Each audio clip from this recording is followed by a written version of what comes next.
سڵاوتان لەبێت و ئەم کاتتان باش بینەرانی شارپرێس من لە پیرمامم لە لای ئەندامێکی مەکتەبی سیاسی پارتی دیموکراتی کوردستانم. قسە و باسەکان زۆرن ئەم دووسێ ڕۆژە لەسەر پارتی دیموکراتی کوردستان لە دوای ئەو بڕیارە سەرنجڕاکێشە شۆکێنەرەی کە داوێتی.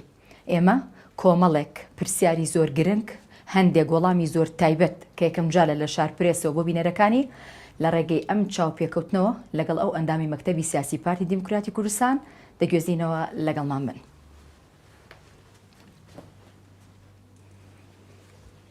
کاکێ من سڵاو لەبێت سڵاو لەبێت جەنابتان باشە زۆر سپاس دەکەم مەمنون. سڵامت وەنە بۆ و نەورۆزت موبارەک بۆ و بە هیوانە هەمیشەوەشی نەدێنی سپاس خێربێ خاص فێر هەورامی بێت زۆر سپاس دەکەم سپاس بۆم چاوپێکەوتنە ڕێزی سپاس بەخێر. سەرەتا حەزەکەم بە هەندێک پرسیاری خێرات دەست پێ بکەین هەرچەنە قەراروانە بوو هەموو چاوپێکەوتنەکەمان تایبەت بێ بە سیاست بەڵام بە خۆتە زانی دۆخەکە هەندێک بابەتی هێناوەتە پێشەوە. سەرەتا حەزەکەم لەوە دەست پێ بکەم بڵێم ئەوەی ئێستا ئەگوزەرێ ینی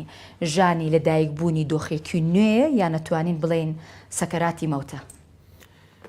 لەبەرەوەی مە دۆزێکی ڕەوامان هەیە و ئەم دۆزە ڕەوا دۆزی ڕەوای خەڵکی کوردستانە. خەڵکی کوردستانە میشە بە ئیرادەوە ڕوبەڕووی هەموو ئاسنگەکانە بێتەوە بۆ ئەتوانین بڵێن سەرەتای قۆناغێکی نوێ بێ. ئەمە بۆ چوون و دیلگای پارتی دیموکراتی کوردستانە یان ئەتوانین بڵین ئەتوانین بە هاوڵاتیانی هەرێمی کوردستان بڵین بۆ خۆی سەرەتایی لەدایکبوونی قۆناغێکی نوێ کە بۆ چوونەکان جیاواز. لەبەر ئەوەی دۆزی ڕەوای خەڵکی کوردستان تەنها دۆزی حیزبێکی سیاسی دیاریکراو نییە. پارتی دیموکراتی کوردستانیش نەبێ هێزەکانی تریش نەبێ گەلی کوردستان جوگرافیاکەی خاکەکەی مێژووەکەی قوربانیەکانی دۆزێکی ڕەوای لە ناوچەکە هەیە. ئەم دۆزە ئەگەر سیرکەم قۆناغی زۆر زۆر سەختی بڕێوە قۆناغی هەڵبەز و دابەزی زۆری لە مێژووی خۆیان بینیوە بەڵام ئەم گەلە بە ئیرادەی خۆیەوە بەردەوام بۆیە بۆ هاوڵاتیانی کوردستانیش دەتوانین بڵین قۆناغێکی تازە بێت ڕەنگە ئاستەنگی زۆر بێتە ڕێگامان بەڵام قۆناغێکی ئەم قۆناغێکە لە بەردەمی ئێوە چاوەڕوان کرابوو. لەبەرەوەی ئێمە بابەتێکی لە خۆڕان نەبووە ئەم هەنگاوانەی کە پارتی دیموکراتی کوردستان بەم دوایانە ناوێتی بە تایبەتی ئەو بەیان نامە تایبەتی کە دەری کردووە لەسەر ڕەتکردنەوەی بڕیارەکانی دادگای بەناو ئیتیحادی ئێمە پار لە 2/8 نامەی مەکتەبی سیاسی پارتی دیموکراتی کوردستان چوە لە گفتوگۆکانمان لە پێکێنانی ئیداری دەوڵەتە ئەم بابەتانە باسکراون بەڵام ئەوان بەنادی دەگرتنی ئەو نامانەی ئێمە بەنادی دەگرتنی هەڵوێستەکانی پێشووتر بەنادی دەگرتن و بەردەوامبوونیان لەسەر بڕینی موچە و قوتی خەڵکی کوردستان و دەرکردنی کۆمەڵێک بڕیاریترین نادەستوری درێژیان بەو سیاسەتە داوە بۆیە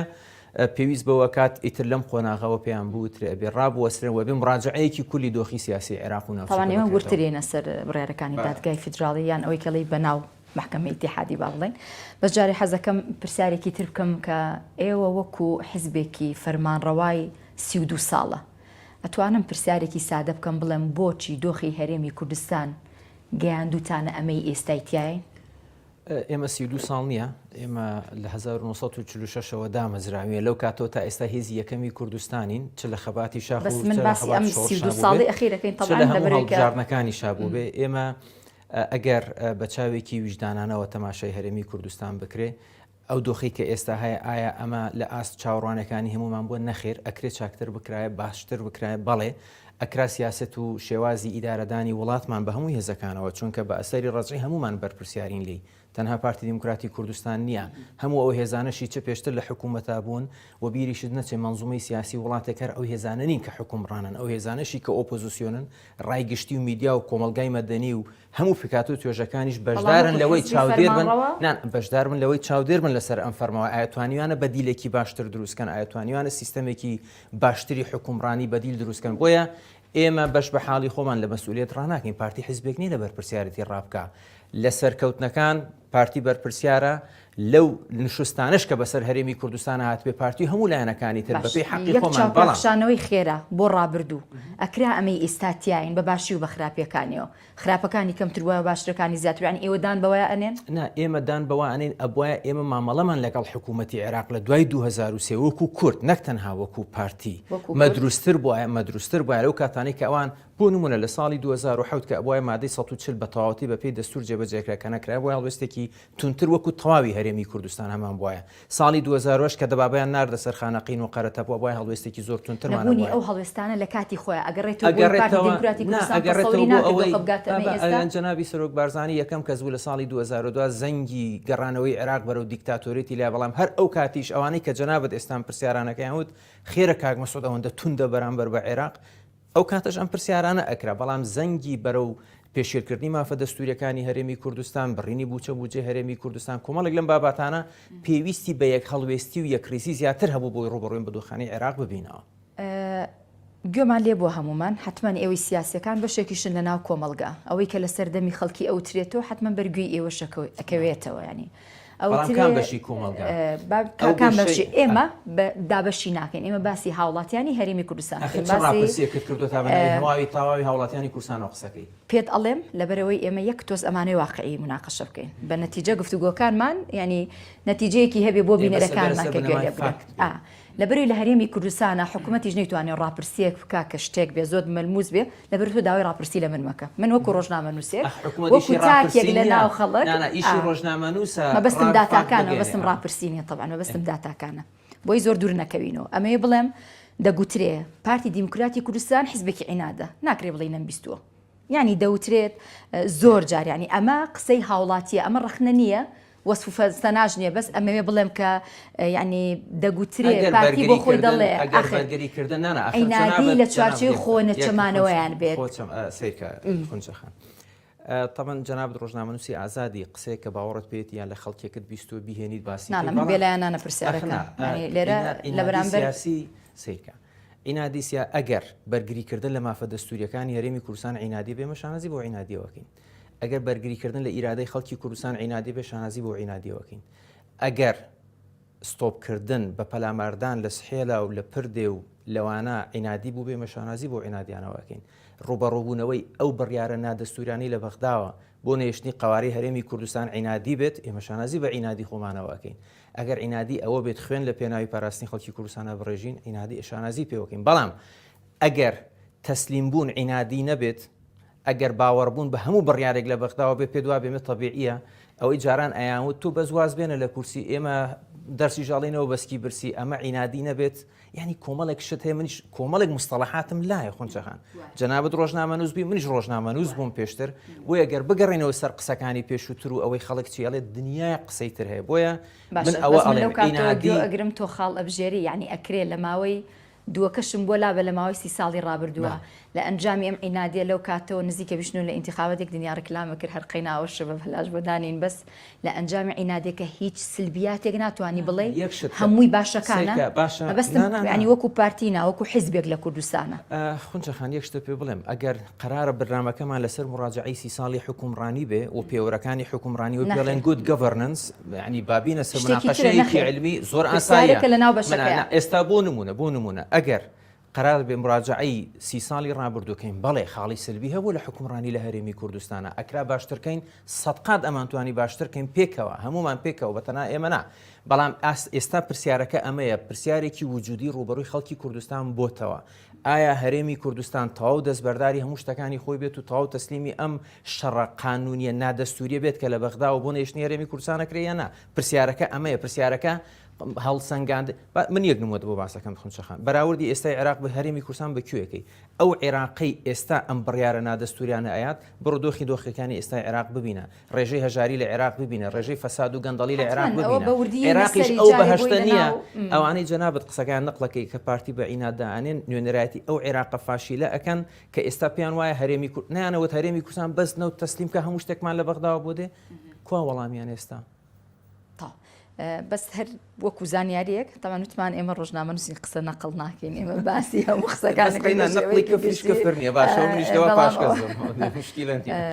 دکتۆر گفتوگەکانمان بەردەوامە بێ بەڵام شوێنی کارەکەی بەجێڵین و ئەچینە میوانخانەکە چاو خۆش بێ.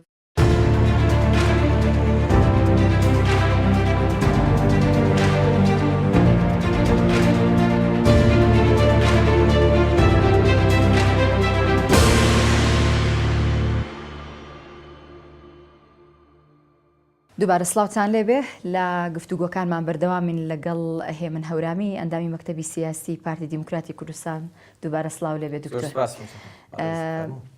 یەنە سەر ئەو بەشە گرنگەی کە پەیوەستە بە بڕیارەکانی محکەمەی ئیتیحادی عێراقیەوە کە ماوەیەکی زۆرە هەرێمی کوردستانی داوەتە بەر هەندێک بڕیار کە ڕەنگە زۆرترینی بە هەموو هەرێمی کوردستان و بڕیارەکان لە دژی بن و هیچ کەسێکیش خۆشحاڵ نەبێ بە زۆرێک لەو بڕیارانە. بەڵام جارێ ئەمەوێ لە بڕیارەکەی پارتی دیموکراتی کوردستان و دەست پێ بکەم کە لە دوای ئەو هەموو ماوە زۆرەی کە لە چواردەورەوە گوترا دەبێ هەڵبژاردننی پەرلەمانی کوردستان بکرێ و ئیلا مەترسێکی زۆر لەسەر قواری هەرێمی کوردستان دروستە بێ. بەڵام بینیمان لە دوای ئەوەی کە سەرۆکی هەرێمی کوردستان یعنی ئیمزای یاساکەی کرد و ڕۆژ دیاری کرا، بەڵام دوای ماوەیەک پارتی دیموکراتی کوردستان بڕیارێکی زۆر شۆکێنەر ینی هەمومان بیستمان. ئەوەی لەم ماوەی ئەم دووسێ ڕۆژەیە کە لای من زۆر تێبینیە لە ناو هەموو پارتی دیموکراتی کوردستان جگە لە دکتۆر هێمن هەورامی هیچ قیادیەک و بەرپرسێکی باڵا لە ناو پارتی دیموکراتی کوردستان قسە لەسەر ئەم بابەتە ناکە. بەیاننامەی مەکتەبی سیاسی پارتی دیموکراتی کوردستان دەرخەری مووقفی سیاسی پارتی دیموکراتی کوردستانە و ئێمە وەکو مەکتەبی سیاسی پارتی دیموکراتی کوردستان وەفدێکی پارتی دیموکراتی کوردستان ڕاست پێدراوە کە لەگەڵ هەموو لایەنە سیاسیەکان باس بکات. ڕەنگە بەشێکی لە میدیاکان بوو بێ جەنابەت نەتبینی بێ وەفدەکە بە سەرۆکایەتی ئەندامێکی دەستەی کارگەر رووسی مەبەستم ئاخر وەفدێکی سیاسی پارتی دروستکراوە بۆ ڕوونکردنەوەی ئەم بەیاننامە لای ئەحزابی سیاسی لە میدیاکانیش بڵاو بۆتەوە، بەڵام جەنابەت نەتبینیوە. بەڵێ من ڕاست پێدرام لەگەڵ قونسوڵەکان دانیشین و ئەمەمان بۆ قونسوڵەکانیش ڕوون کردوێتەوە. جەنابیش دەزانی کە بابەتێکی گەرمی سیاسی ئەوە دێتە لای میدیاکان. من داوام نەکردبوو ئێوە بێن خۆتان داوەتان کرد بەرنامەیە بکەن لەسەر ئەم بابەتە. کوردستان 24 خۆیان داوایان کردبوو، کاکارزانی ئەنارتیش خۆی داوای کردبوو. مەبەستم یەک نەنا مەبەستم ئەوەیە ئێمە داوامان نەکردبوو ئەلام قسەکەین، بەڵام کە ئەلام داوات لێ ئەکات بۆی هەڵوێستەکان دەڕێڵم بۆچی دکتۆر هێمن بابەتەکان ڕۆنەکاتۆ لە کاتێکا گوتەبێژی پارتی دیموکراتی کوردستانی وتەبێژی پارتی دیموکراتی کوردستان ئەندامی دەستەی کارگەرە سەرۆکی وەفدی ئەو حیزب ئەو وەفدە سیاسی بەڵام جەنابەت نەتبینیوە. بۆی لەم بابەتە هەر کەسێک ئەندامانی تری مەکتەبی سیاسیش قسەیان کردووە، بەرپرسی لەقەکانی مە قسەیان کردووە و دوجار هەڵوێستی ڕسمی پارتی دیموکراتی کوردستان هەڵوێستی هەمومانە. ئەو بڕیاری کە لەلایەن پارتیەوە سەبارەت بە بەشداری نەکردن لە هەڵبژاردننی پەرلەمانی کوردستان سەرەتا پێش ئەوی بڕیارەکە بە تەواوەتی بدرێ، مەکتەبی سیاسی پارتی دیموکراتی کوردستان کۆبوونەوەی کردووە و ینی گفتوگۆی لەگەڵ ئەندامەکانی خۆی کردووە. ئەزانی خونچەخان لەم دووسێ ڕۆژە قسەیەکی خۆشم لە سلێمانی بیست. باسی ئەم بڕیارەی پارتی کرابوو، سیاسیەکی مخەزرەم لە مەجلیسێک لە سلێمانی وتوبی کاکە پارتی هێلکەوڕۆنێک بە 6 مانگ دروستەکە. بڕیارێکی وا ئەبێت ئێمە زنجیرەیە کۆبوونەوەی مەکتەبی سیاسی پارتی دیموکراتی کوردستان زۆر ئاسایمە کۆبوونەوەی ئاساییمان هەیە وەکو پارتی هەفتانە، جاری وایە لە کاتی پێویستیشە پێویستکە کۆبوونەوەی تریش ئەکرێ. ئەم بابەتە بابەتێکی سادە نەبووە، بابەتەکەش پەیوەست نییە بە تەنها بە هەڵبژاردن، بابەتەکە پەیوەستە بە زنجیرەیەک لەو بڕیارە نادەستوریانی لایەن محکەمەی ئیتیحادی و بەرامبەر بە هەرێمی کوردستان دراوە و ئامادەکاری محکەمەی ئیتیحادی بۆ وەرگرتنی کۆمەڵێک بڕیاری تریش دژ بە قواری هەرێمی کوردستان تەنها لەما ناوەستن کە ئەمەی گۆڕینی یاسای هەڵبژاردنەکانی هەرێمی کوردستانە. بۆیە بڕیاری مەکتەبی سیاسی بەیاننامەی مەکتەبی سیاسی پارتی دیموکراتی کوردستان هەڵوێستی فەرمی پارتی دیموکراتی کوردستان و بەیاننامەکە تعبیرە لە سیاسەتی باشە. کەواتە ئێستا بینە سەر ئەوەی ئێمە وا حسابی خۆمان بکەین ئێستا مانگی 6 دکتۆر. یعنی ئێمە دەزانین کە کۆمەڵێک پرسیاری تەقلیدی و لە ماوەی ئەم دوو ڕۆژەیە جەنابەت بۆ هەمومانە دڕۆن کردوێتەوە کە هۆکارەکان چین لە بەرامبەر چیا پارتی لەبەرەوەی ئەو پرسیارانی کە دەگوترێ پارتی دیموکراتی کوردستان چۆن ئەم بڕیاری دەرکرد کە جەنابەت ئێستا ڕوونت کردەوە هەڵوێستی چیە لە بەرامبەر مەکتەب با بڵین محکەمەی ئیتیحادیە ئێمە ئەمانە ئەزانین. بەس من ئەمەوێت پرسیارێکی جیاوازتر بکەم. ئەگەر ئێمەوا خۆماندا بنین ئێستا مانگی 6 ڕەنگە فشارەکان هێندە زۆر بن لەلایەن ئەمریکا و لەلایەن عێراق و هەم دەوڵەتە ئیقلیمەکانی چواردەوری کوردستانەوە بۆ نمونە بگوترێ ئەبێت هەڵبژاردن لە وادی دیاریکراوی خوا هەر دەبێ بکرێ. ئەمێ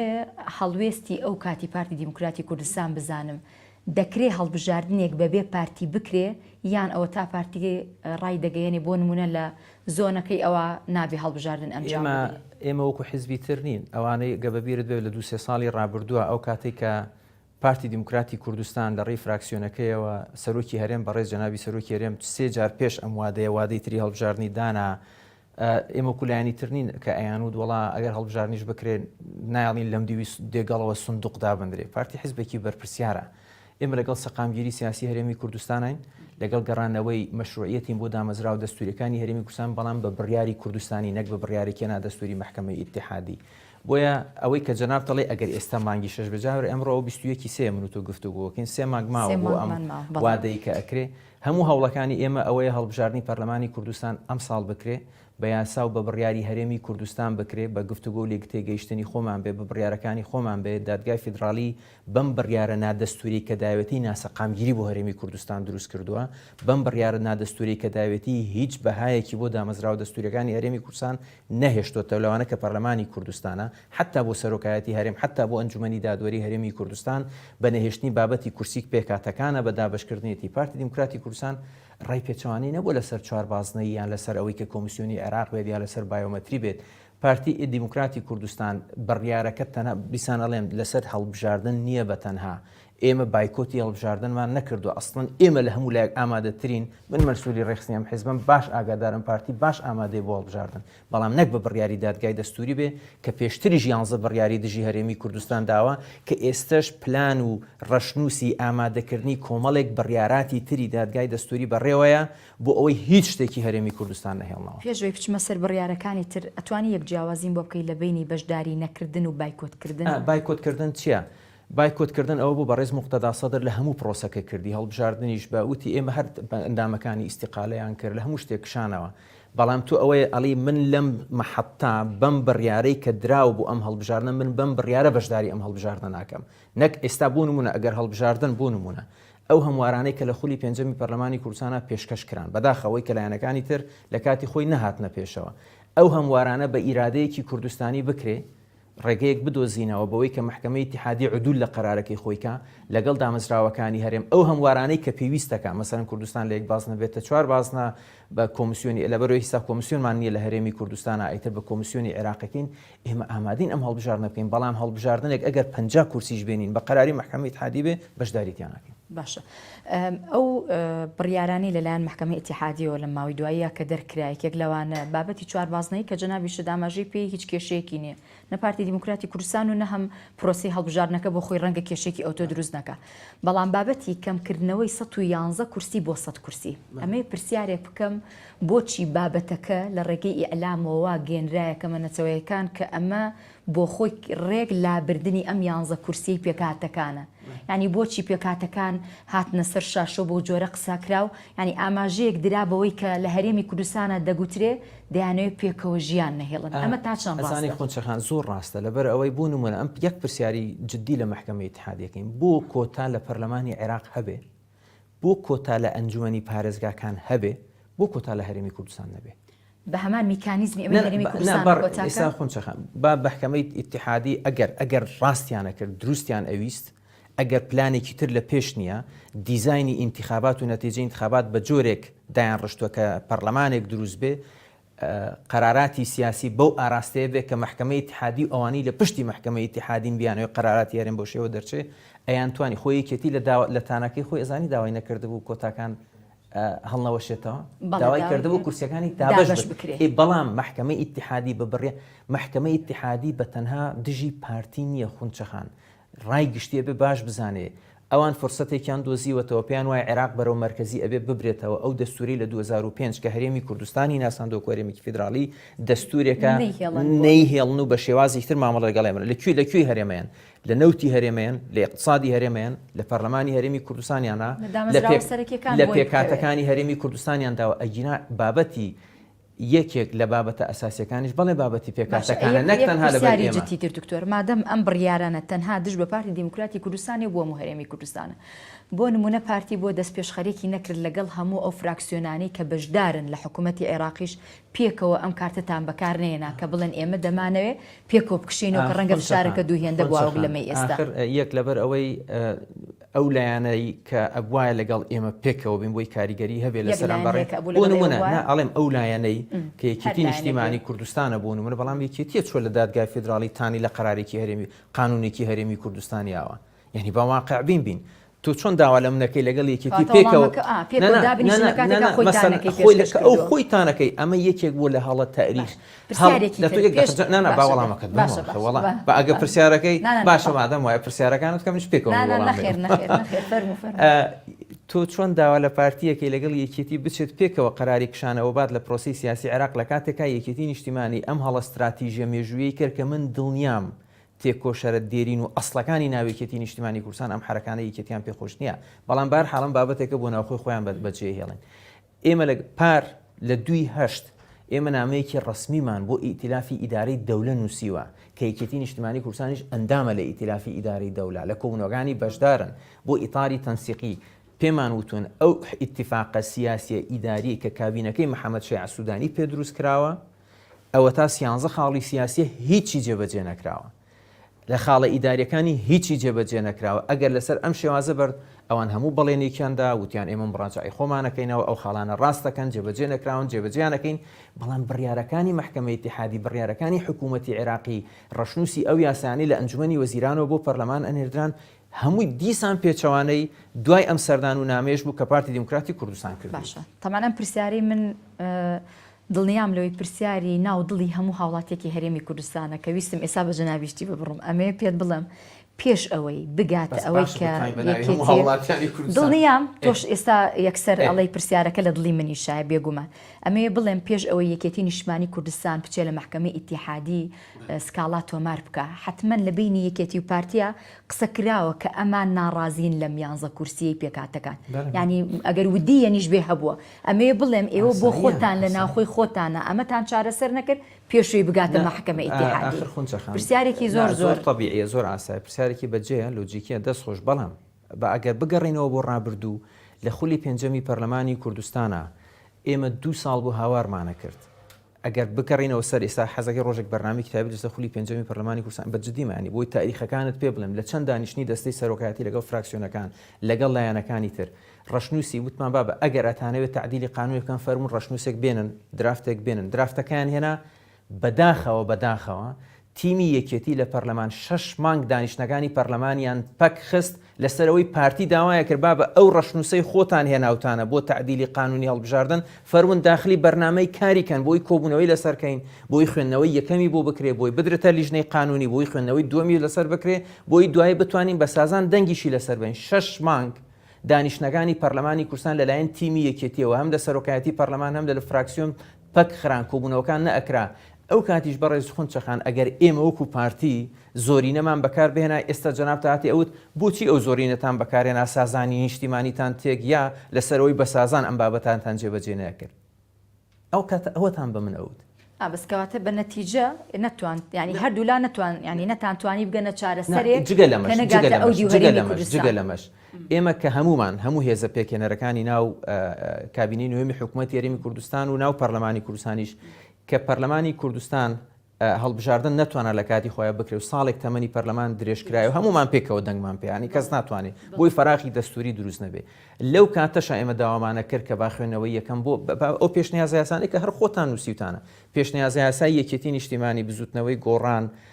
یەکگرتووی ئیسلامی کۆمەڵی ئیسلامی نەوەی نوێ ئەمانە کە پێشکەشیان کردبوو ئێوتمان بابە بیهێنن با ئێمە خوێندنەوەی یەکەمی لەسەرکەین کە ئەمەش نەکرا ئەو کاتێک کە محکەمەی ئیتیحادی بڕیارێکی دژی یاسای نەوتوکازی هەرێمی کوردستان دەرکرد هەر چوار سەرۆکایەتیەکەی هەرێم بە بەیاننامەیەک ڕەتیان کردەوە ئەو کاتش بڕیارێک هەبوو کە پەرلەمانی کوردستان بڕیارێکی تەشریعی دەرکات ئەم بڕیاری محکەمەی ئیتیحادی ڕەت کاتەوە هەرێمی کوردستان لەسەر یاسای نەوتوگازی خۆی بەردەوام بێ بەڵام دیسان تیمی یەکێتی لە حکوومەت و لە پەرلەمانیش هاوکۆک نەبوون لەگەڵ ئێمە کە پەرلەمانی کوردستان بڕیارێکی پەرلەمانی بات بۆ بەردەوامیدان بە یاساکانی خۆ ئەگەر ئەو کات ئێمە ئەو بڕیارەمان لە پەرلەمانی کوردستان بدایە بەوەی کە یاسای نەوتوگازی هەرێمی کوردستان بەردەوامە بێ و پێکەوەی اعتراف بە یاسای بە قەرارەتی محکەمەی ئیتیحادی ناکەین محکەمەی ئیتیحادی مەجبور نەبوو ئێستا بێت لەسەر پەرلەمانی کوردستان و لەسەر یاساکانی پەرلەمانی کوردستان ئەم بڕیارانەی ئێستا بات ئێمە بەتەنیا بووین خونچەخان ئێمە بەتەنها نەمانەتوانی هەموو شتێک لەناو پەرلەمانی لەژێر ڕۆشنایی ئەم دوو خاڵەیە ئەوەی کە من گوێم لێبێ هەردوو خاڵەکە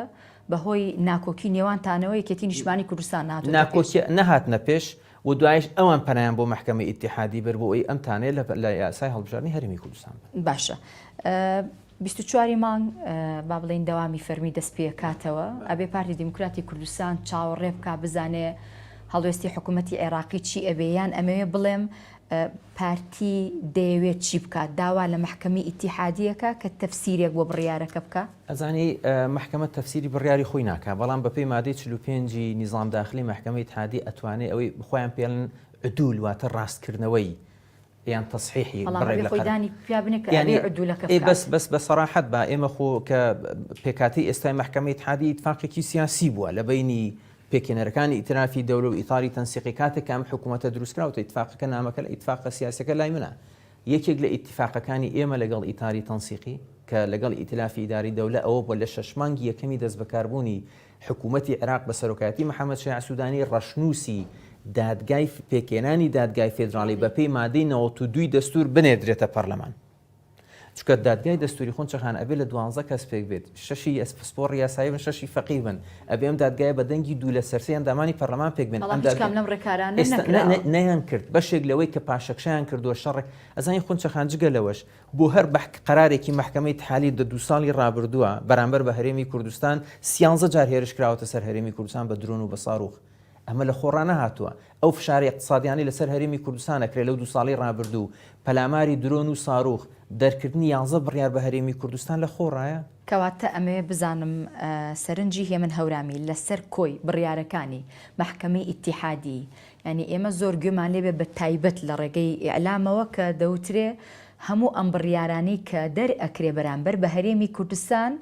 لایەنێکی کوردستانی بە پشتگیری دەوڵەتێکی ئیقلیمی ئەمانە ئەکات هیچ دوور نییە هیچ دوور نییە بەڵام سی ئەگەر تەنها نەکتەنها ئەو 11 بڕیاری دژ بە هەرێمی کوردستان دراون سەیری جەنابەت ئەگەر وەکو سەحوفیەک سەیری ماڵپەڕی دادگای اتحادی بکە هەموو ئەو بڕیارانەی لە ماوەی 3 ساڵی ڕابردووە داویانە بیهێنە خاڵ بە خاڵی دراسەیکە ئەوەی هەیە بە ئینگلیزیاڵین connecting the dots یعنی جەنابش خەریجی ئینگلیزی دوابزانەوەە connecting the dot کە بکە وێنەیەکی وازەحەت بۆ دەرەچێت ئەم دادگای فیدراڵی بووەتە وەسیلەیەک بەدەست جیهەتێکی سیاسی لەناو عێراق بۆ ململانی سیاسی ناوخۆیەکانیان بەرامبەر بۆ جیهەتانی کە ڕکابەریانەکەن بۆ نمونە بۆ باسکەم ئەستەم بڕیاری دادگای اتحادی هەر 11 بڕیارەکەی دژ بە هەرێمی کوردستان بڕیاری دوورخستنەوەی کاگوشار زێواری لە کاتی کێبەرکێ لەسەر پۆستی سەرۆک کۆمار لەو تەوقیتە ئێستا بڕیاری دوورخستنەوەی حەلبوسی شعلان الکرەیم سون نەبوو 150 شتێک دەنگی هێناوە لە جەولەی یەکەم بۆ بوون بۆ سەرۆکی پەرلەمان ئێستا نەیارەکانی چوون لە محکەمەی اتحادی بڕیارێکیان دانەوە ئەمریکی وەلایەن دەرکردو جەلسەکەی پەرلەمانیان لە ڕۆژاندوتەوە ڕەنگە ڕێگری بکەن لەوەی شعلان الکرەیم بێتە سەرۆکی پەرلەمان ئەم هەموو بڕیارە سیاسی بۆچی ئەبێ لایەنی کوردستانی لە پشت بێ دکتۆر بەداخەوە ئەڵێم بۆ پەنابردنە بۆ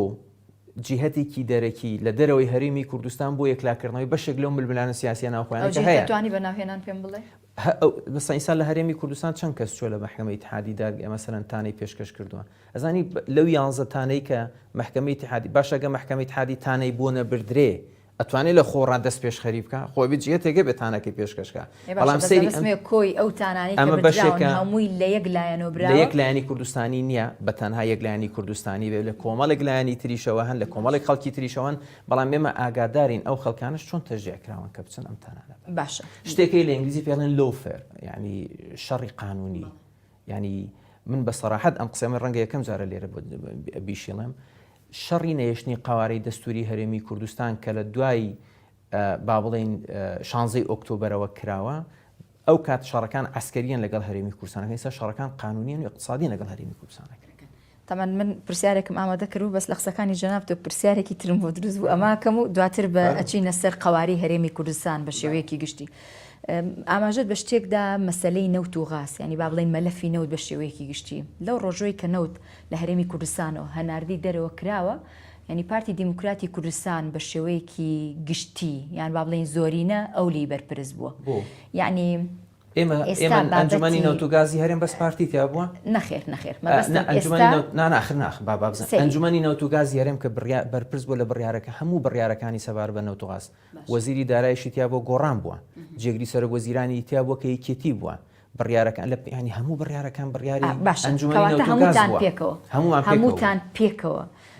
نەتانەزانی کە ناردنە دەرەوەی نەوت بەم شێوازەی ڕابردوو ڕەنگە ئەو باجە قورسەی لێ بکەوێتەوە کەوا بۆ نزیکی ساڵێک وە ئەچینە چەند مانگێکیشەوە هەری ئەنی با بڵین پرۆسەکە وەستێنرا کە زیانە ئابوووریەکەی دەهێندە بوو خۆنچەخان یەکشت ئەم قسەی تۆ گریمان ڕاستە بەڵام هەر جەنابی ڕاست نییە ئەڵێم گریمان ڕاستە بۆ لەبەرەوەی تۆ مافێکی دەستوری خۆتە لە مادەکانی 111 تا 150 زۆر وازەحە لە مەسەلەی نەوت لە مەسەلەی دەسەڵاتە هاوبەشەکان لە هیچ شوێنێکی دەسەڵاتی حەسری بەپێی دەستوری عێراق نەهاتوو کە ئیدارەدانی مەلەفی نەوت تەنها سەلاحیاتی حەسری حکوومەتی عێراقە بەڵام ئەو تەفسیرە مرکزیە کە محکەمەی ئیتحادی و ئێستای حکوومەتی عێراق بۆ ئەو مادانەی دەستوریەکەن ئەمەیە یعنی قسەکەی من ڕاستە بە تەفسیری عێراقی بە تەفسیری ئێمە ڕاستمان کردووە دروست بووین لەوەی کە سیاسەتی نەوتی خۆمانمان کردووە لەوەی کە مافە دەستوریەکانی خۆمانمان بەکارهێناوە ڕاست بووین لەسەر ئەم بابەتە بەڵام گریمان ئەم قسەی جەنابی شت منتەقێکی تایە هەر ئەمانەی وا ئەڵێن لە ماوەی ساڵی ڕابردووە مێشکی خەڵکی کوردستانی ئەمربابە بەس نەوتەکە بدەنە سۆم و بەس نەوتەکە تەسلیمکەن هەموو شتێک دێت دەفەرمو ئەم بە ڕێزانە جەنابەت پرسیاریان لێکە حەزەکەی دوای بەرنامەکەی یەک بەیەکی ناوەکانی شت پێ ئەڵێم ئەوانەی کە لە سەرۆکی حیزبی تایەوت من حساباتم باشنی و نەوتی بەسڕەوانە هەیە لە پەرلەمانتارانی پێشوو لە معارەزە و لە خەڵکی ترایەوت بەس نەوتەکە تەسلیم بکرێ هەموو شتێک هەموو بوو جۆ موچە هەرێمی کوردستان دێ کوا بەم ڕەمەزانە بابێن جوابی خەڵکی کوردستان بنەوە لەکەیەوە ئێمە نەوتی کوردستان وتمانە فەرمو وەرن حازریکەم بیبن بەڵام بوجە و بودجێ هەرێمی کوردستان بهێنن بۆ ناینێرن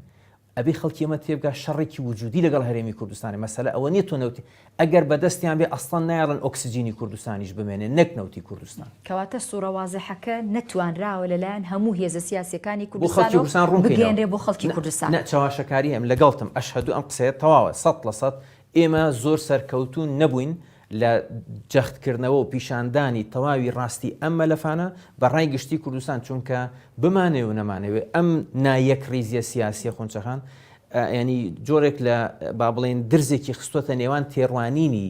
هێزە سیاسەکانی کوردستان و ڕای گشتیش بەوەی کە ئێستا بەرەی خەڵکیش نەکبەرگن ینی یەکگرتوونی ئاخر بەرەی خەڵکی و بەرەی سیاسی یەکگرتوونین لەوەی کە پێناسە بکەین هەرێمی کوردستان چه ڕەشەیەکی لەسرە ڕەنگە ئەوەی کە من ئێستا باسیەکەم کەسێکی تر بە بیر و بۆچوونێکی ئایدۆلۆژی تەسەکتەر پێی وایە نا ئەوەی من ئەیڵێم وان نییە ئەو تێڕوانینە ئەو سەر بە بەغابین هەرێمی کوردستان نەمێنێ زۆر ئاساییە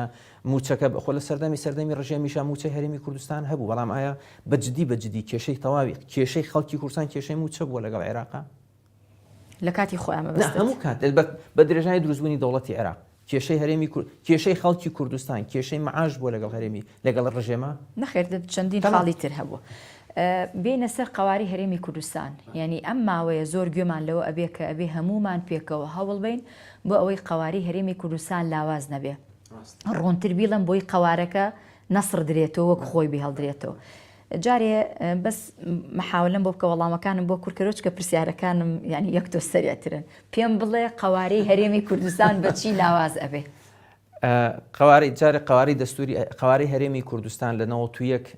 لە ئەنجامی خەبات و ڕاپەڕین و خوێن و قوربانەکانی خەڵکی کوردستان دروست بووە ینی خەڵکی کوردستان قوارەکەی بۆ خۆی دروست کرد نەک حیزبە سیاسیەکان ئەو باوازەح بین لەوە دوو لە دوای 2005 لەناو دەستوری عێراق ئەم قوارەیە بە قوارێکی دەستوری ناسراوەتەوە ئەم قوارەی کۆمەڵێک دەسەڵاتی هەیە بە پێی مادەکانی دەستور ئێستا لە یەک بەیەکی ئەم مادە دەستوریانە ئەدرێت کە هەرێمی کوردستانێت خۆ قوارە چییە قوارە لایەنە ئابوووریەکەیەتی دامەزراوە دەستوریەکانیەتی بەردەوامی ئەم قوارێکە هەیە کە لەم لەگەڵ ئاسایشەکەیەتی کە یەک بەیەکی ئەمانە لێ ئەدرێت هێمەتەکە بۆ ئەوەیە ناوەڕۆکی بەتاڵ بکرێتەوە قواری دەستوری بەوە ئەپارێزرێت هەمومان با پارتی حاکم نەبێت ئێستا خەریکە وای لێ دێت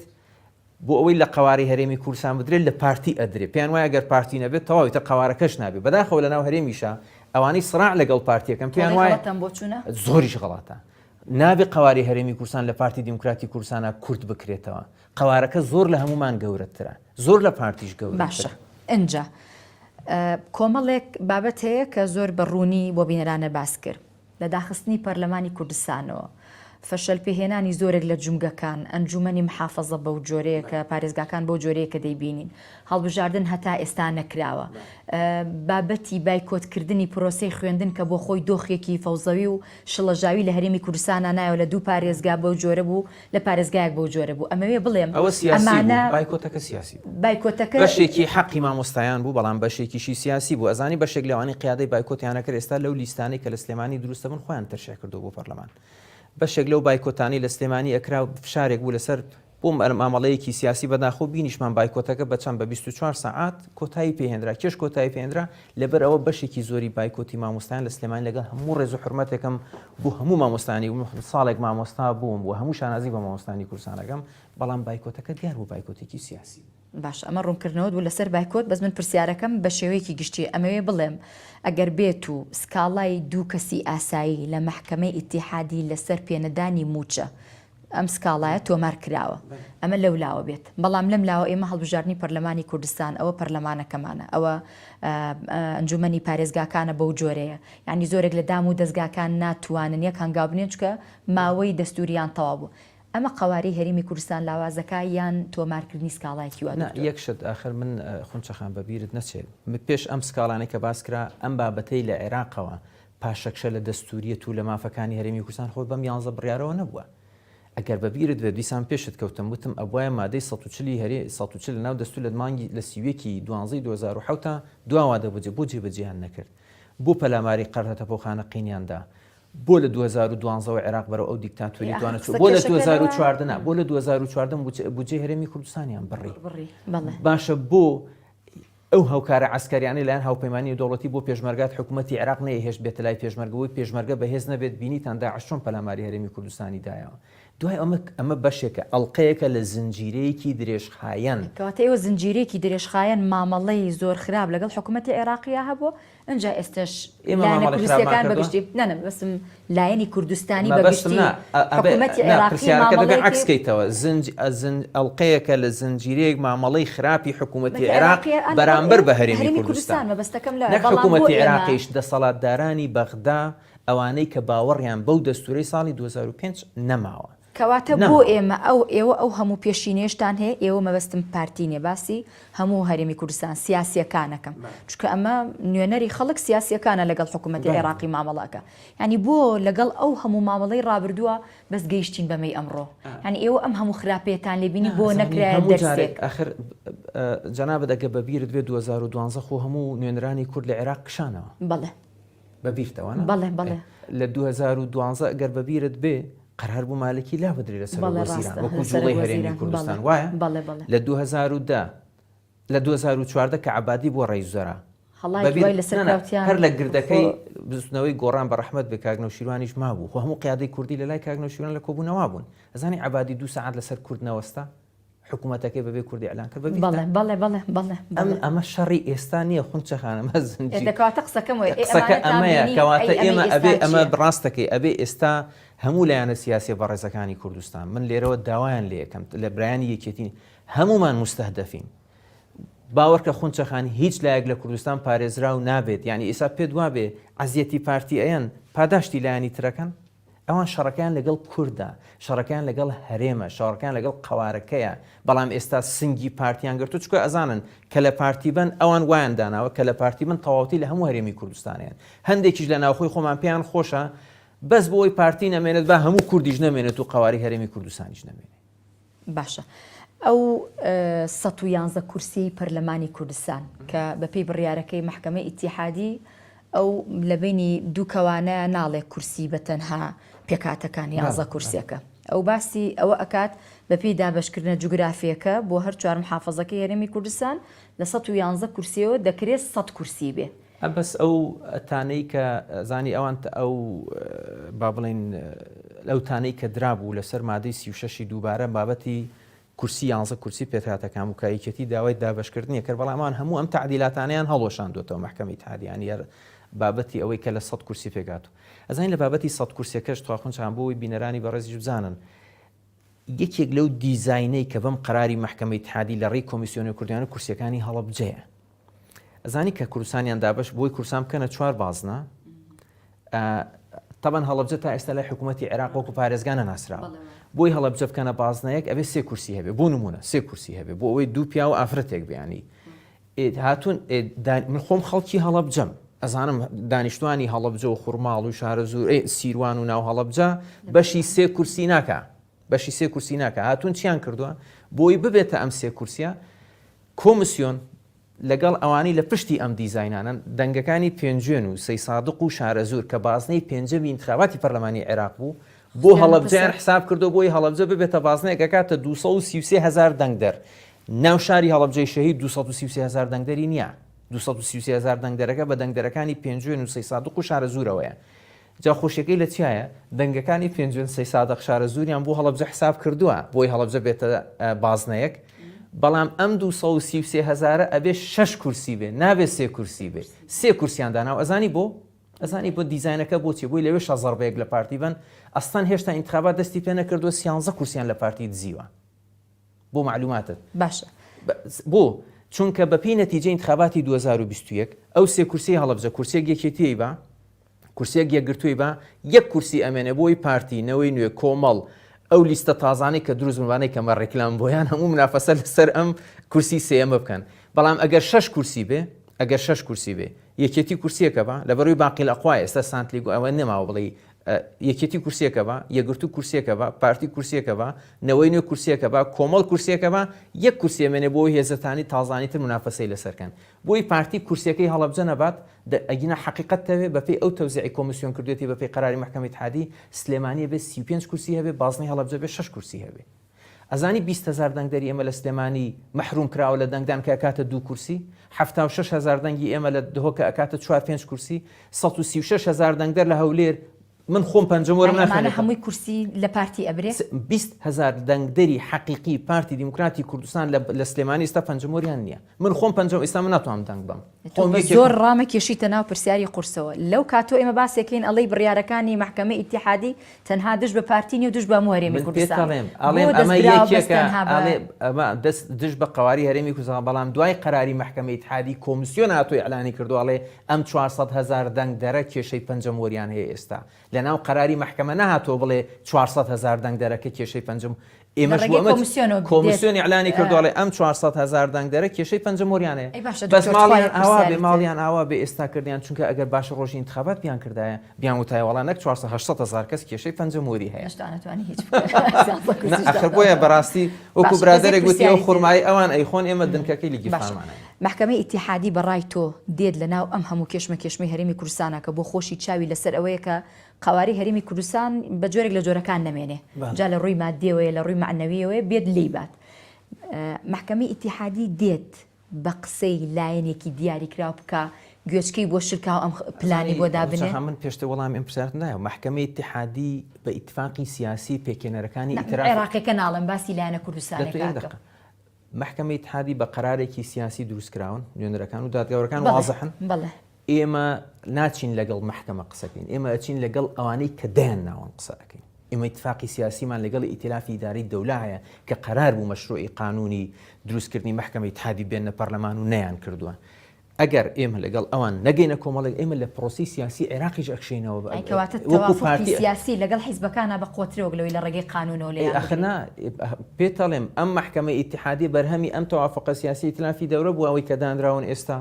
هەر گۆڕینی قانونەکەشیان لە ئێمە بەش بە حاڵی خۆمان داوا لە هەموو لایەنەکانەکەین هاو هەڵوێز بن لەگەڵ ئێمە هاو هەڵوێستیش نابن ئەمە قەراری سیاسی ئەوانەی ئێمە ڕێزیان لێ ئەگرین ئێمە ئەڵین پارتی لە موقعیەتی خۆی هەڕەشەکان فراوانتر ئەبینێ لەسەر هەرێمی کوردستان و ئێمە بەش بە حاڵی خۆمان ئەو هەڕەشەیە ناگوێزنەوە بۆ ئەو هەڕەشەیە ناگوێزنەوە بۆ ئەو ئەڵێن ئێمە نی هاوارەکەین ئەوە نی بەیان نامان دەرکردو ئەوە نییە وەفتمان ناردۆتە لای هەموو حیزبە سیاسیەکان ئێستا ئێمە تۆ قەناعەتە بەوەیە زمانی بەیاننامەما بێ تەسەورێکی بەیاننامی پارتی دیموکراتی کوردستان ناڵێن بۆ ئەوەی کە بەشداری هەڵبژارن بەبەستم بینی خۆتان لە ناو حیزبەکان ئەوە ناڵێم وەفتمان ناردۆ بە سەرۆکاتی ئەندامێکی دەستەی کارگەری مەکتەبی سیاسی تێگەشتنی باش هەیە بەڵام ئەمە لەسەر لەگەڵ عێراقی ژێمە بەردەوامەگەر حکوومەتی ئێستای عێراقی ئیتلافی ئیداری دەوڵەتی عێراق مراجعەیەکی ئیتفاق جێبەجێکردنی ئیتفاقەکە نەکاتوێمە لە بەیاننامەکات و ئێمە مراجعەی تەواوی بەشداریمان بۆ معلوماتی شت ئێمە کەم نین وەکو پارتی لە بەغدا دوو وەزیری ئێمە لە حکوومەتی عێراق بکشێتەوە پەرلەمانتارانی ئێمە تعلیقی ئەندامەتی و کارەکانی خۆیان لە پەرلەمانکەن حکوومەتی سوودانی کی هەیە باش باوەز لە گریمانەی بێنین لە دوای 24 مانگەوە پارتی دیموکراتی کوردستان چیەکە یان با بڵین چاوەڕێی چیەکە بۆچی 24 مانگە لە ڕۆژی دەرکردنی بەیاننامەکە مەبەستم ئەم سێ ڕۆژە لە دوای پشووە کە دام و دەستگا فەرمیەکانی هەرێمی کوردستان دەست دەکەنەوە بە دەوام مەبەستم ئەوەیە من پێتەڵێم خونچەخان ئەمە حرەکەیەکی سیاسی ئێمە لەگەڵ عێراق لەسەر خەتین لەگەڵ ئیتلافی داری دەوڵە لەسەر خەتین لەگەڵ قونسول دیپلۆماتەکان لەسەر خەتین کۆمەلگای نێودەوڵەتی باش ئاگاداری مەترسی کشانەوەی پارتیە لە بەغدا چکە لە بەغدا عێراقیش ئەو بەهشتە نییە سەیری نەتیجەی انتخاباتی مەجلیسی محافەزاتی ئەخیرکە پێکەنەرەکانی ئێستا ئیتلافی داری دەوڵە ئەوانە کە بردویانەتەوە فاوەزاتی ئێستای عێراق و هاوپەیمانان لەسەر مانەوەی هێزەکانی ئەمریکا ڕوبەڕبوونی مەترسیەکانی داعش دۆخی منتقەکە هەمووی لە کوڵانە یعنی عێراق بەرگەی ئەوە گرێت کە پارتی لەم دۆخی ئێستای عێراقا بە جۆرێکتر مامەڵیان لەگەڵکە باش یەمە سەر پەیوەندی پارتی دیموکراتی کوردستان لەگەڵ ئێران کە زۆر قسە و باسی لەسەر و دەگوترێ مەودایەکی زۆر دوور لە بینیانە هەیە خۆ ئەگەر پارتی دیموکراتی کوردستان چەند هەنگاوێک لە ئێران نزیک بێتەوە ڕەنگە زۆرێک لە مەترسیەکان لە نێوان 10 بۆ 12 ساڵێک لەسەر هەرێمی کوردستان کەم بکە ئەگەر پەیوەندی نێوان پارتی و ئێران بریتی بێ لە نیو پیاڵە ژەهر پارتی ئامادەنیە ئەو ژەهرە نۆشکات و بەرژەوەندی هەرێمی کوردستان خاتە پێشخۆیەوە بابەت ژەهر خواردن نییە ناخۆ من انتحار ناکەین ینی بۆچی ژارین ئەگەر پەیوەندیەکان هێندە قورس بێ پیاڵەژار انتحارەکەی ینی نا ئێمە ئێران دەوڵەتێکی گرنگە لە ناوچەکە سنوورێکی زۆر درێژ و فراوانمان لەگەڵ ئێران هەیە و ئێمە پەیوەندی بەتایبەتی لەگەڵ جمهوری ئیسلامی ئێران لە دوای هەفتانەوە هەڵوێستەکانی خوا لێ خۆشببوو ئیمام خومینی قەت لە بیر ناکەینەوە و خەڵوێستی ئەوان لە کاتی کیمیا باران لە کاتی کۆڕە و لە کاتی من خۆم بۆ خۆم لە کامپێکی ئاوارەکان نبووم لە مەبەستم ئەوەیە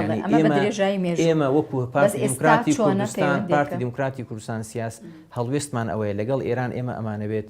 لەسەر بنەمای دراوسێتیکی باش بێ لەسەر بنەماتی ڕێزگرتن لە بەهاکانی یەکتری بێ لەسەر بنەمای دەستێ وەرنەدان لە کاروباری لەسەر بنەمای دەستێ وەرنەدان بێ لە کاروباری ناوخۆی یەکتری لەسەر بنەمای بوونی پەیوەندیەکی ئابووری بەهێز بێ لەگەڵ یەکتری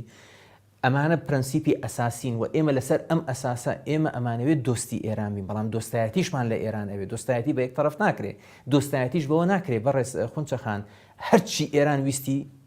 لە سیاستی عێراقی و لە سیاستی ناوخۆی و لە سیاستی ئیقلیمی پارتی بڵێ ئەشهەد وایە و تەواو ڕاستەکە ئەگەر باوەڕیشی پێی نەبێ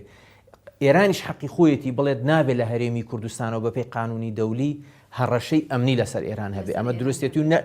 هیچ وەختێکیش من دڵنیاتەکەمەوە ئەو تەشویهە ئیعلامی بەداخەوە لە ناو ئێران و لە شوێنی تر دروستەکرێ هیچ وەختێک پارتی نەڕێگەی یاوە نەڕێگە ئەیات هەرێمی کوردستان وەکو هەڕەشە بۆ ئاسایشی جمهوری ئیسلامی ئێران بەکاربێ بەڵام ئێران دێت بە بیانووی پەلاماردانی موساد پەلاماری باشە ژینۆی 11 مانگ تاوانی چی بوو؟ بێگومان تاوانێکی زۆر ینی تۆ دایکی منیش باوکم من سێ کچ و کوڕێکم هەیە توش یعنی مناڵت هەیە خونچەی یعنی مناڵێکی ئاوها 11 مانگ نەنە بەڕاستی بۆی بەڕاستی ئەوەی کە کراوە غەدر بۆ لە هەرێمی کوردستان کراوە ئێمە لەگەڵ تێگەیشتن و تەفاهماتین لەگەڵ ئێران لەگەڵ ئەوەین کە پەیوەندیەکانمان ئاسایی بێ بەڵام پەیوەندی بۆی ئاسایی بمێنێ زیاتر لەسەر ئێران ئەوەستێ کە پێناسەی بۆ پەیوەندی ئاسایی نییە بەڵام هەوڵ دەدەن بەرەو ئاسایی ئێمە قەت دەرگای دوژمنایەتی نەک لەگەڵ ئێران لەگەڵ هیچ وڵاتێکمان پێخۆش ناشیکەین ئەسڵەن بە مەهامی ئێمەش ئەوەنی ئێمە دەرگای دۆستایەتیمان کراوە باشە بابەتەکان لە بەرەوەی زۆر ناخۆشن ینی لەسەر دڵی هەموو تاکێکی کوردستان زۆر بە قورسی وەستاوەتەوە بەڵام ئەمانی کە تۆ ئەیڵەی هەمان شتیش ڕێگەم ببە بڵێم بۆ تورکیاش ڕاستە کە بۆ خۆی یەکێکە لەو وڵاتانەی پەیوەندێکی بەهێز و پتەوی لەگەڵ پارتی دیموکراتی کوردستانێ یعنی على دایر مەداری 24 سەعاتەکە زۆر بەدەگمەن لە 12 سەعاتیا ئێمە گوێمان لێ نەبێ کە فڕۆکە جەنگیەکانی تورکیا خاکی هەرێمی کوردستان تۆبارانەکە کەس ناتوانێت مزایدە لەسەر هەڵوێستی پارتی بەرامبەر بە تورکیا بکات من باسی پەیوەندی سەڵێم ئەخردا یەکشت تورکیا نەهاتووە مەسەلەن لە ناو شاری هەولێرە بنکەیەک قەسف کات مناڵێک بکوژێت بڵێت وەڵام بنکەی موساد بەس لە ماوەی 24 ساعتی ڕابردووە دوو هاوڵاتی بە بۆردومانی تورکیا هەموو جارێکیش ئێمە ئیدانەی هەموو جارێک ئێمە ئیدانەی پەلامارەکانی تورکیامان کردو کە بێتە هۆکاری کوشتنی هاوڵاتیانی ئێمە بەڵام ئەوەی کە پەکەکە بیان و بەدەست تورکیاوە ئاات بۆی تورکیا ڕاکێشێتە ناو ئەم شەڕانەی لە هەرێمی کوردستان ئاکرێت تورکیا پەکەکە خۆی کردوتە حاکم لە کۆمەڵێک ناوچەی کوردستان پەکەکە چ حەقێکی بە حکومڕانی ئەو ناوچانی هەرێمی کوردستانەوە هەیە یاسا چۆن جێگامەوە لەکوێ لەو هەرێمی کوردستانی نایاساین وجودیان نایاسایە لەو ناوچانەی کە هەن ئێمە لەگەڵ ئەوان مەسەلەن چ لە ئێرانیش و چ لە تورکیاش سەردەمی بە شەڕ مامەڵەکردن چ لەلایەن تورکیا و ئێرانەوە بۆ مامەڵەکردن لە قەڵقازیە کوردی یان بە شەڕ و خوێن ڕشتن لایەنی کوردی بێت بیەوێت دۆزی ڕەوای خەڵکی کوردستان ئەسڵەن ئەم شەڕ و کوشتارەی کە ئەکرێ بۆ لە ناوبردننی دۆزی ڕەوای خەڵکی کوردستانە بۆیە ئێمە نە لەگەڵ چارەسەری سەربازین لەلایەن تورکیاوە نە لەگەڵ ئەو کێشانەی کە پەکەکە بۆ خەڵکی کوردستانی دوور ئێمە لەگەڵ خەباتێکی پەرلەمانی دیموکراسی ئاشتیانین هەر تەرەفێک بیەوێت لە ڕێی خەباتی دیموکراسی و ئاشتیانەوە نوێنەرایەتی قەزەی کوردی بکە پارتی دیموکراتی کوردستان بە هەموو هێزیەوە پشتیوانی لێەکە. باشە واز لە محکمەی اتحادیەنین واز لە ئێران و تورکیا ژەهێنین تۆ زێگەینەوە ناو دۆخی خۆتان پارتی دیموکراتی کوردستان. پارتی دیموکراتی کوردستان لە دەڤەری سلێمانی و هەڵەبجە ماوەیەکە زۆرێک لە کادرەکانتان لە لایەنگرەکانتان دەنگێکی ناڕازیان هەیە لەوەی کە کۆمەڵێک بەرپرسی لق لەو دوو ناوچەیەکە دانراون یعنی هێندەی خەریکی کاری کوتلەکارین بێزاریان دروست کرۆ بۆ لایەنگرەکانیش. ئەمەوێ بڵێم هێ من هەورامی بە حکمی ئەو پۆستەی کە جەنابیان هەیەە چی کردووە بۆ کاڵکردنەوەی ئەو ناڕزاییان؟ یەکشتت پێ بڵێم جارێ لەبەرەوەی بابەتێکی تەنزیمیە ئێمە لە ئەلام قسەی لەسەر ناکەین دووش ئێمە ڕێکاری پەیڕەویمان هەیە سێش ئێمە حیزبێکی ئەوەندەش داخراو نین لە ناو پارتی دیموکراتی کوردستانە حەزەکەم ئەو مژدە ناخۆشە بە هەموو نێرانی پارتی بڵێم مژدەیەکی ناخۆش خۆی هەمووی ناخۆش هەموو کەس حەزەکە پارتی وەکو خۆی لێبێت بەڵام پێیان ناکرێت لە ناو پارتی حیزبێکی دامەزراوی مرکزیە بڕیار درا پێشەوەی بڕیار بدرێت ڕەنگە نیگەرانیەکە بێت بابەتێک باز بکرێت بەڵام کە بوو بڕیار ئەوەی پارتیەکی دڵسۆز بێ پابندە بێ پێی دووش لە ناو پارتیکە بەڵێ ئێمە دەستەیەکی چاودێری بە دوواداچوونمان هەیە دەستێکی وەرگرتنی سکاڵایە یەکێکە لە دەستە هەرە چالاک و ئەکتیڤەکانی ئێمە لە دوای کۆنگرەی چواردە دروست کراوە هەر کەسێک بەڵام خونچەخانەمە حیزبی فەیسبوک نین ئێمە حیزبی تەنزیمین جەنابەت کادرێکی پارتیبی ڕخنەیەکت لە من هەبێ لە فەیسبوک ڕخنەم لێ بگری لە فەیسبوک لێت ناگیرێ بەڵام وەرە بە ڕێڕەوە حیزبەکەی خۆت ئەگەر من نەگەم بە تۆ نا ڕێڕەوی حیزبی هەیە نەک بە من ینی مەبەستم ئێستا دەستەی چاودێری ئێمە هەموو کادرێکی کارگەڕێکی لەختان لە ڕێگەی تۆڕی کۆمەڵایەتیەوە دەڵێ جگە لە مەسعود بەرزانی و خوا دەنگم بە کەس ناگا ناڵن کەسیان ببینم ئەمە چییە؟ زۆر ئاسایی ئەمە شۆوی ئەعلامیە شەر نییە خۆ ئێمە حیزبێکی گەورە و گرانین ینی لە زاخۆ تاخانەقینین بە 100,000 ئەندامان تو پێدایم کەرەوە پێگایە هەموو شتێکمان پێگا دوای ئەوەش بڵێن هەمومان وەکو پەنجەکانی دەستین نا ئەندامێکی پارتی احتیمالە ئینفعالێکە لە جارێکە طبیعیە بەڵام ئەو کارگیرلەکەی کەواڵی دەباس بێنێ پەلاماری بارگایکی پارتی بدرێت پێش ئەو مەسئولەی کە گلەی لێ هەیە ئەچێ دیفاع لە بارگاکەی پارتیەکە نەنا ئەو کادرێک کە تۆ پێ دوایە ناڕەزایی لە من هەیە بۆ نمونە من پێم وایە بەس خۆی گلەی ئەڵێم گلەیەکەشی نووسی دەست بێنی انتخابات بکرێ بزانە پێش مەسئولەی کە گلەی لێ کرد و دەنگ بە پارتی نایە و پێش مەسئولەکەش ئەمە بۆ ئێمە لە هەموو سەر و هەموو شتێکی ترەوەی کە هیچ حیزبێکی کوردستان ئەو دڵسۆزی کادرەکانی نیەتی کە پارتی دیموکراتی کوردستان لەناو کادرەکانی بەرامبەر پارتی هەیەی بەس بەڵام کە شتێکی وا هەبێ بیانێ بۆ سەرەوە خەڵک ببینن ڕێگاکانی موسساتی حیزب کراوەیە باشە ئەزانم وەکو هەیکەلی ئیداری حکوومەتی هەرێمی کوردستان تۆ لە هیچ بەشەکانیت کە من پرسیاری موچە و دابەش نەکردنی موچە لێ بکەم بەڵام وەکو کەسایەتێکی سیاسی لە ناو پارتی دیموکراتی کوردستان کە حیزبێکی فەرمانڕەوایە یعنی ئێستا هەندێک پارە لە عێراقەوە نێردراوە بۆ هەرێمی کوردستان بۆی موچە دابەش بکرێ سێ مانگی ساڵی ڕابردوو سێ مانگی کۆتایی تا ئێستا موچەکە دیار نییە و ئێستا ژوا پێنینە مانگی چوارۆ تەنها یەک موچە وەرگیراوە دیسانەوە دەوترێ پارتی دیموکراتی کوردستان چارم نی ئەبێ ئەوەی ناخێر من ڕۆژنامە نووسم بەڵام ئاپێت ئەڵێم عەرزی جەناب دەکەم دڵنیابە من ڕۆژنامە نووسم بەڵام من تاک یەکم لەو خەڵکە کەسێکی زۆر سادە ینی پارتی دیموکراتی کوردستان چێژ لە عەزێدان و تەعزیبی خەڵکی کوردستان وەرەگرێ یان پێچەوانەیە بۆمان ڕوونکەرەوە من ناڵێم وایە ئەڵێم ئەمە ڕاستە نا ئاخر جەنابەت مادام ڕۆژنامەسێکی پرۆفێشناڵی بە ئوترێ و وا ئەڵێ ئەوانە نا پارتی دیموکراتی کوردستان حیزبێکی مەسئولە ئێمە حیزبی فەیسبوک و حیزبی سەرجادە و ئەوانە نین باش بەرپرسیارەتەکەمان گەورەترە بەرپرسیارەتەکە ئەوەیە ئەم حکوومەتی ئێستای عێراقی ئیتلافی ئیداری دەوڵەت بەو ئیتفاقی کە کرابوو دوای ئەوە کە یاسای بودجە پەسەند کراوە هەرێمی کوردستان مافی دارایی خۆیەتی 950 ملیارد دینار بۆ موچەی هەرێمی کوردستان بێت مافی شەرعی خۆیەتی بەڵام حکوومەتی عێراق لە چوارچێوەی ئەم شەڕی اقتصادی لەگەڵ هەرێمەی کات تەنها 590 میلیارد دینار ئەنێرێت موچەی کەسوکاری ئەنفال شەهیدەکان پێشمەرگەکانی ئێمە نانێرێت بەڕەوای حەقیە بینی بەڕەوای حەقی بینی بچینە ژێرباری ئەو مامەڵەی کە عێراقی کات کەس بەڕەوای نابێت. بۆیە اینجا ئەوەشی کە جەناب تەیڵێ ئەوانن کە ئەیانوت بەس نەوت ئەوانەی کە چێژ لە ئازاردانی خەڵکی کوردستانە بینن ئەوانە بوون کە ئەیانوت بەس نەوت تەسلیم بکەن حساباتمان تەواو نییە ناوەتی عێراق زیاد ئەوانن چێژ لە ئازاری خەڵکی کوردستانە بینن. باری هەرێمی کوردستانش زیاد لە حەدلارە، یعنی ئێمە بە هەرێمێکی کوردستان و خاوەنی ئەگەر بڵێ 5 حیزبی سەرەکیش بین یەکێکیان ناڵێ ئامنتەوبیللا بە ئەوی بەرامبەرەکەی لە بەرامبەری شابێت چاوەڕێی حکوومەتی عێراقی بکەین ئەویش موچەکە بۆ جۆرە ئەنێری ئێلانی کەم ئێوە لە ناو خۆتانە ڕێک بن بۆی چاوەڕی پارەی بەغا نەکەن کە هاو هەر ئەوە بکەن بە جەژنان و دابەشی بکەن باش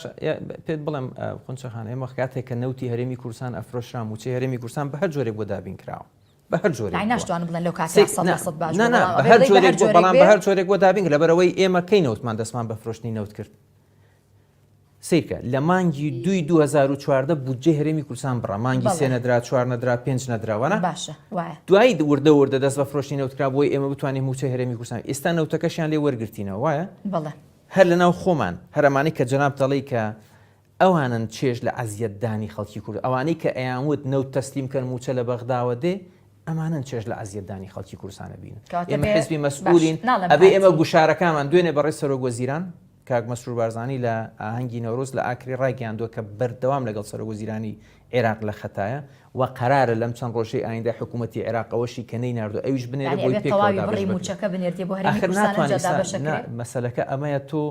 موچەی پێشمەرگە خۆشەویستەکە پێشمەرگە تەنها پێشمەرگەی پارتینە کە سوکاری شەید بەستەنایی پارتیە نەخێر باسی پارتی ناکەم باسی هەموو ئێمە هەوڵەکەمان بۆ ئەوەیە بێت بۆ ئەوی هەمووی پێکەوە دابش بەرپرسانی هەرێمی کوردستان لەسەر هێڵن بۆی ئەم موچەی هێندەی تردوانە بەڕێز کاک مەسرور بارزانی سەرۆک وەزیرانی هەرێمی کوردستان ڕایگەیاندووە کە ئەوان لەگەڵ بەڕێز سەرۆک وەزیرانی عێراق لەسەر خەتم بۆی هەموو موچەکە پێکەوە دابش یەک تۆزەگە ڕێمەوە دواوە ئەچینەوە ڕیفراندۆم لە کاتی ڕیفراندۆما قسەیە کرا کە هەرچەند مەترسیەکانیش زۆر بێ لە بەرامبەر هەرێمی کوردستانە ئەگەر بێت و ڕیفراندۆم ئەنجام بدرێ بەڵام هەموو هەرێمی کوردستان و بەرپرسەکانی و لە زاری جەنابتەوە گوێمان لێبوو کە بە هیچ جۆرێک ناهێڵن هیچ هێزێکی بیانی داخڵی هەرێمی کوردستان بێ گەر بە عیبارەتە صحیحەکەی جەناب پێ بڵێ ئێستا پێتەڵم ئێستاەکەم تاو ئێمە ئەو کاتێک کە هەرێمی کوردستان لە بەردەم پەلامارا بوو بۆن معلوماتت پێ بڵێم هێزێکی عێراقی نێردرا بووە لە ڕێی ئێران نێردرا بۆ خانێ بۆ لێوە پەلاماری حاجی عومەران لێوە داخل بن هێزێکی عێراقی نێردرا بۆ سلۆپی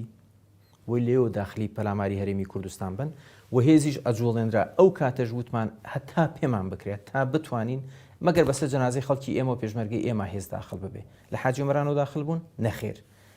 لە ئیبراهیم خەلیلەوە داخل بوون نەخێر لە پردێ و سەحێلا کە پەلاماری هێدرا ئێمە چەند شەهیدماندا چەند شەهیدماندا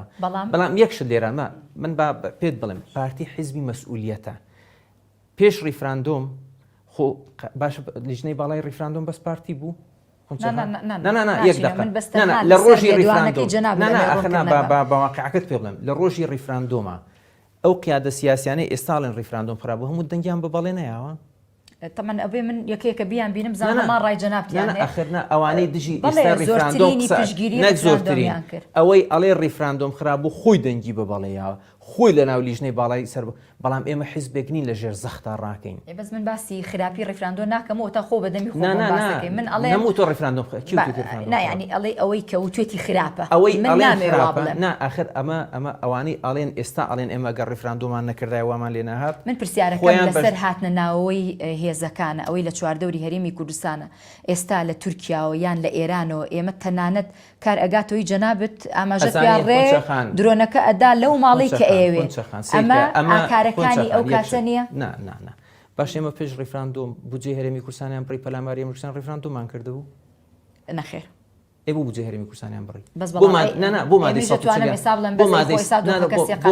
بۆ مادەی 140 جێبەجێ نەکرد وڵایتر ئەوە ئێوەن شەڕ بۆ ئێمە لەبەرەوە بە ئێوە نردووکە ئێمە حیزبی مەسئولیەتین یا نابێ ئەم حیزب یا نابێ سیاستکەی بەڕاستی ینی بخونچەخان یا نابێ سیاست و قەزیەت هەبێ یان کە سیاست و قەزیەت هەبێ ئەماشی قوربانیشی لە پێناوە پرسیارەکانم خێراکەم ئەچین بەرەو پرسیارە ئەنجای مەسەر هێ من هەورامی باز لە چاو خۆش بێ ئەمە یەک پرسیار بکەم کە ئەو کاتی کە جنابتان جێگری سەرۆکی پەرلەمانی کوردستان بوون پێم وا بێ سەرقاڵی وەرگرتنی بڕوانامی دکتۆراژ بوویت پێشەوەی من بچمە پەرلەمان دکتۆراکە وەرگرت نانا سیرکە بخۆی بە پێی بۆ معلوماتت من لە 2016 ماستەرم تەواو کرد لە مانگی 5 لە یەکی دەی 2016 تەقدیمی دکتۆرام کردو لە زانکۆی سۆران لە دوایی ئیمتیحانمان کردووە قبول کراوین لە 28 یەکی 2017 کورسی دکتۆرامان دەست پێ کردووە بەڕێز دکتۆر شێرزاد نەجار بەڕێز دکتۆر نەجدەت بەڕێز کۆمەڵێک لەو مامۆستا ئێمە تقریبان 3 قوتابی بووین 4 قوتابی بوون یەکێکمان نەهات قوتابی دکتۆرا بووین لە 28 یەکی 2017 ئێمە کۆرسەکانمان دەست پێ کردووە لە مانگی 6 2017 ئێمە کۆرسەکانمان کۆتایی هاتو کۆرسی دکتۆرا لە مانگی 8 2017 من تەقدیمی عینوانم کردووە دوایی پەسەند کراوە من لە مانگی دەی 2017 دەستم بە نووسینی نامەی دکتۆراکەم کردووە لە مانگی نوێی 2010 هەڵبژاردننی پەرلەمانی کوردەتە من ساڵێک من تقریبان 3 چاپتەرم تەواو کرده بوو کە هەڵبژاردننی پەرلەمانی ئەگەر ئەو یەک چاپترش ما بێ بۆ نمونە یەک دانەشت ما بێ لەگەڵ ئەو بڕیارەی حکوومەتی هەرێمی کوردستان دەژێت ناوەستێتەوە ئەوەیە کە تۆ ئەگەر من نووسین ئەخر من نەمخوێندم لە سەرقاڵی نووسین بووم یەک چاپتەرم ما بووە بەڵام ئەگەر من لە ناو پەرلەمان بوومایەوت اینجا تەقدیمم بکردایە بچوومایە 4 مانگ 5 مانگ کۆرسەکەم بخوێندای ئەوە نەئەکرا بەڵام من ئەڵم پێت دەڵێم ئیمتیحانم کردووە کۆرسم خوێندووە 3 چاپتەر نووسی و یەک چاپتەری مابەوە اینجا ئەویش بێمە سەرەوەی کۆڕای بەسەرادەگیرام زووتر تاوام دەستان خۆش بێ و مشریفەکەشم بەڕێز دکتۆر بە شانازی وەڵێم پرۆفیسۆر دکتۆر شێرزاد نەجارە کە یەکێکە لە عالمە گەورەکانی کوردستان و لە هەموو کوردستان بەوە ناسراوە کە ئەسڵەن هیچ شتێک ناخوا لە لای جگە لەلایەنە علمیەکە و زۆریش عەزیزی علمیە و بەڵام زۆری لێ فێر بووم بێمە سەر هەندێک بابەتی ئەوەی کە ڕەنگە دووبارە بینەران حەزیان لێبێ هێ من هەورامی بینی چۆنە لەگەڵ دوو گۆڵی سەیری یاری با بڵێن وەڵاهی بە من ئەگە وەختمە بە سەیرەکەم بەس من زۆر بڵێم مدمن بم پێی نەڕۆ سەیری ینی زۆر سەیری ناکەی باشە هەفتانە چەند جارە چیتەوە هەورامان بەرەوە ئەچم بەس خۆزگە خوازم هەموو ڕۆژێک بتوانم لێ زۆریش بیریەکەم بەڵام لەبەر ئیشوکاری من لەبەرەوەی من لە 96 لە هەولێرین ئیتر ژیان و ژیان و سیاست و ئیش و ئەی بینە چۆنە لەگەڵ جلی کوردی وەڵاهی باشم بەس کەمتر لەبەرەکەم کەمتر لەبەرەکەی لەبەر ئیشەکان یان خۆ هەر حەزم لەبەر ئیشەکانە زۆر حەزم لێت باشە دکتۆر هێ من هەورامی بێچاوێنی بێ ینی خاوەنی لە شولارێکی ڕێکە پەیوەندی و باشە لەگەڵ وەرزشکردن من زۆر ئاگام لە خۆمە چکە من حەزەکەم بزانین من نەمەشروع بەخۆم نەجگەرە ئەکێشم نەنێرگەلە ئەکێشم نەباخم هەیە نەمەزرعەم هەیە نەچمە گاردەکان نەخواردنی قورسە خۆم و زۆریش مقنعمنان و ماستێکیشە بە پێی تێرە بم ینی زۆر ئەوە نیم و ڕاضش زۆرەکەم ڕۆشتنیش زۆرەکەم ئێمە هەورامی شاخەوانین شاخەوان و ڕۆشتنمان باشە ینی بەزمە لەوان نیمەوە لەگەڵ کتێبا بینە چۆنە حەز زۆر باشم وە معدل ڕۆژی سەعاتێک 2 ساعت لە بابەتێکی دیاریکراو یان هەمە ڕەنگە ئەوە ئێستا بوون منە ئاخر کتێب کە لە بەردەستمایە مەسە من ڕۆمانی شاری مۆسیقار سپێکانی بەختیار عەلیم لە بەردەستایە بەڵام کتێبێکەیە کتێبێکی ئینگلیزیشە بەناوی موڤ پاراکخانە نووسیوێتی باس لە کۆنسێپتی جوڵەی مرۆڤەکە